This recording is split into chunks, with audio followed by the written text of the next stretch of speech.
Over the last decade, we've seen a paradigm shift in India's foreign policy. Prime Minister Narendra Modi has driven this foreign policy, placing India as a leader of the global south. How has this dynamic leadership changed how India is viewed globally? We have someone who has worked with Prime Minister Modi and India's External Affairs Ministry very closely, Syed Akbaruddin, India's former permanent representative to the United Nations. Thank you very much for joining us. I want to begin by asking you on the Global South agenda. Over the last 2 years in particular, India has positioned itself as a leader of this Global South. But there's China. Is China the leader of the Global North? Is that the aim really? And at the same time, we saw those emotional scenes at the G20 where African Union was included as the permanent member. How significant is that? So Aditya, India certainly is amongst the leaders of the Global South, whether it says it or not, because what is the Global South? The Global South is a group of countries who feel that they have not been able to shape rules which govern today's world. And their goal is, and desire, aspiration is to shape their future in a way that they couldn't do so in the past, in the old global order. Now, China, by that definition, doesn't fit into the Global South. It's been a member of the Security Council. It's one of the countries which doesn't want any change, whether at the G20 or in the Security Council. It has opposed the growth and evolution of developing countries into the permanent membership. So I don't see China, for all its desires and the way it argues, to be a member of the Global South. Global South has, we all know, when you see it, it's like the duck test. It walks like a duck, it talks like a duck, it's a duck. China isn't that. China, challenge that it poses to the world is a very different challenge. It's a challenge which is a revisionist challenge. China would like to have what we would call a hub and spoke order. And that is, China is the hub, everybody else are the spokes. Whereas the Global South is a network and a web of countries. So I would think that India, by definition, is an inclusive country, a country which works with partners. China's approach is of a middle kingdom, which has had its time, and it would be difficult for it to replicate in the future.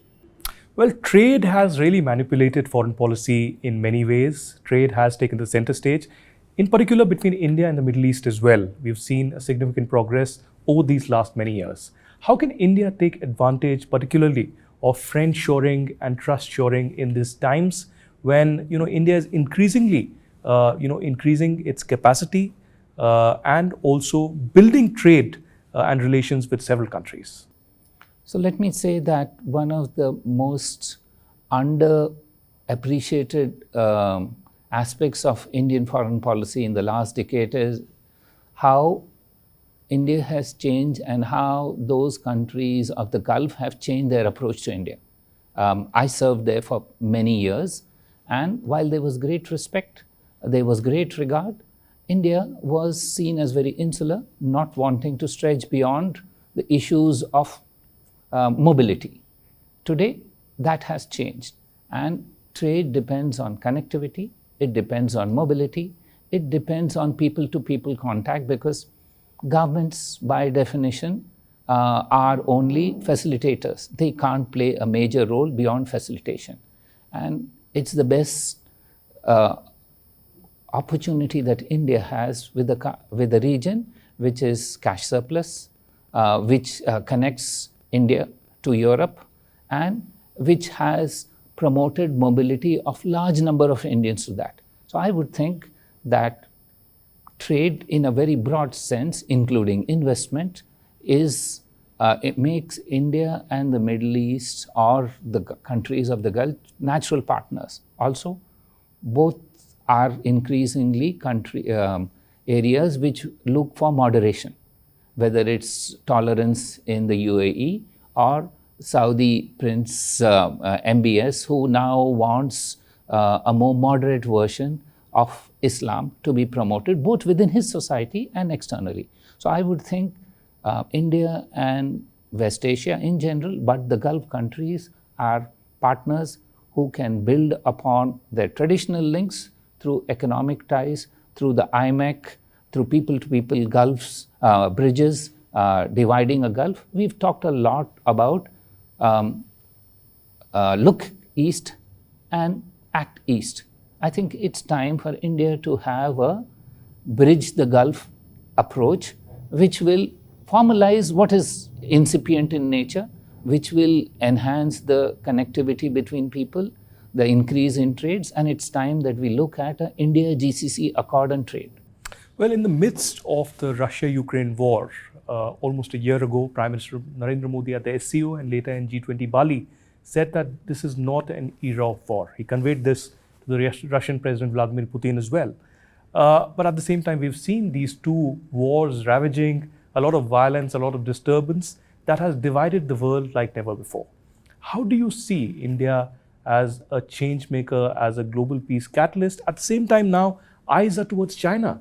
Its invasion and its aggression towards Taiwan, and there are claims being made that will drones be the answer to watch China's aggression in this region, because India has been a victim as well in Galwan and is closely monitoring the situation in border and countering China's bullying. How does India deal with that?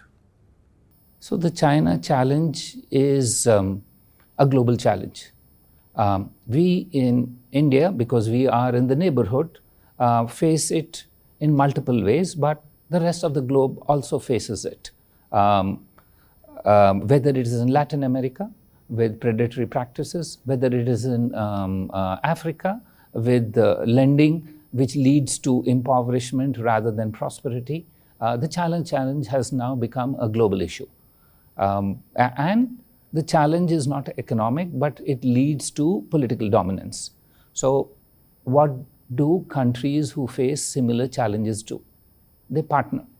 And perhaps the best way in addressing the China challenge is to look for partners who are willing to be equals, co-equals in protecting their interests and in standing up to a country which sees itself through the Middle Kingdom complex of only superiors and inferiors.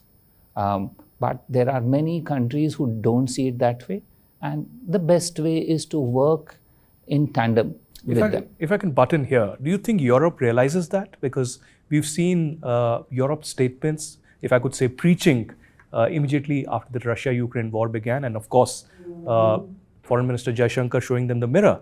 But there have been countries like Italy who have realized, or perhaps Greece as well, who have realizing the consequences of the BRI and moving away from it significantly. The narrative that was there 10 years ago of the BRI doesn't seem to be there because of the Chinese economic slump as well. So what will change the thought process or the mindset of Europe? So Europe, like the US, has been deeply entangled economically with China, and therefore they are very strong economic interests which are holding back a realization of what some countries have done. But it's only a matter of time. The US realizes it first. In fact, who brought China into the WTO? Who built up China as the last frontier? It was the US. They said that if it opens up to trade, it will then become like us. They lost that argument and they quickly changed. And it's to their credit now that there is a bipartisan consensus against the predatory practices of China. Europe is slightly more diverse, so it will take more time. There are countries like Italy who've realized it, Greece also, although they had been on the frontiers of engagement with China. What China is doing is that it takes away innovation from European companies and then uses it for their own benefit. So if the West is about innovation, China is not about that. It is about using that innovation or copying it and using it for its interests. And if innovation is undercut, Europe's own pathway to growth is undercut. So I would think that it's a matter of time. It's slow. It will be at a different pace. Countries have realized it. Lithuania has realized very quickly what the challenges of China are. Just because it set up a trade center, it called it by a different name, the Chinese cut off all their trade. So it's bound to happen, but it's a slow process given the strong economic ties that some of the European companies have. And the challenge for Europe actually is not China as a supplier, but China as a market. They are as yet not confident that there can be another market as vibrant and as economically paying dividends to them as China was. So perhaps as India grows, the shift will be imperceptible, but it will happen because it's inevitable. Otherwise, it would cut their own routes of growth. Well, the Chinese debt the policy is something for the world to see, and perhaps Pakistan and Sri Lanka, the most recent examples, and perhaps Maldives will also realize. But larger question here is also about the global supply chains, and that's a priority.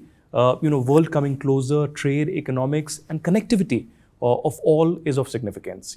One of the important pillars at the G20 at Bharat Mandapam, New Delhi, was the connectivity. On the sidelines, there was an agreement that was signed, but unfortunately, after the Israel-Hamas war, there has been a major barrier. How do you see things developing? Because Europe, Middle East, India, and several countries in South Asia were cheering for that, and there were many, perhaps Bangladesh as well, who really wanted to be a part of that economic corridor. How do you see that shaping now? So it's a visionary project. It's clearly run into difficulties, but projects of this nature are not easily deterred because they are win-win situations for everybody concerned. Yes, today there is a challenge, and that challenge is not because of state actors.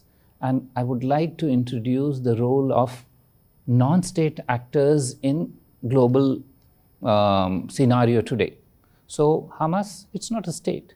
It's at best a non-state actor, but it has led to an egregious display of terrorism, which has led to the configuration in the Middle East. Look at Houthis. They again are not a state, but they have blocked trade with going through the Suez Canal. So you can see that non-state actors are playing a great role. And that's where the challenge for states are.